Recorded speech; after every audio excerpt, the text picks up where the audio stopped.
I'm Tina Curran from Studio City, California. Thanks for your interest in my American Flags quilt workshop.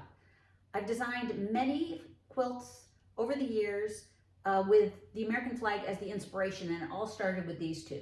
This one on the top I call flag, very simply, and this one is flag number 2. What these two quilts have in common is their size. They both finish at 26 inches tall, 40 inches wide. They have 13 red and white stripes, just like the real American flag. And they share this field of stars, which instead of having 50 stars, has 13 stylized stars, all made via paper piecing. What's different is how the stripes are constructed. In the top one, in flag, there's more paper piecing, and you can see that that 8-pointed star motif is echoed in the stripes. For flag number 2, I simplified the stripes and employed a traditional rail fence pattern. No paper piecing is needed for these stripes. What we'll spend the bulk of the workshop on is the construction of this common field of stars. It's made with paper piecing, as mentioned, and as part of the supply list, I have the pieces to cut. And it's strongly recommended that all these pieces are cut ahead of time so you can get right into it when we start the workshop.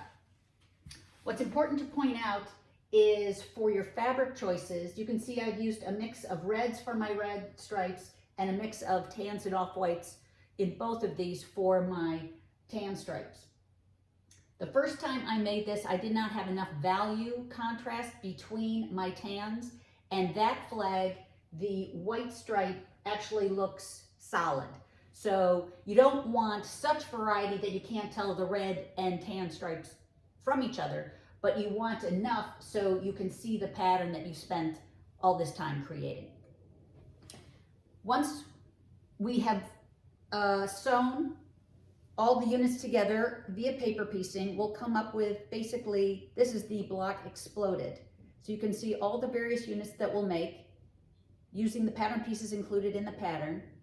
And then we'll sew the rows together, and then the rows into a unit, and then we have the 4 border pieces that go around.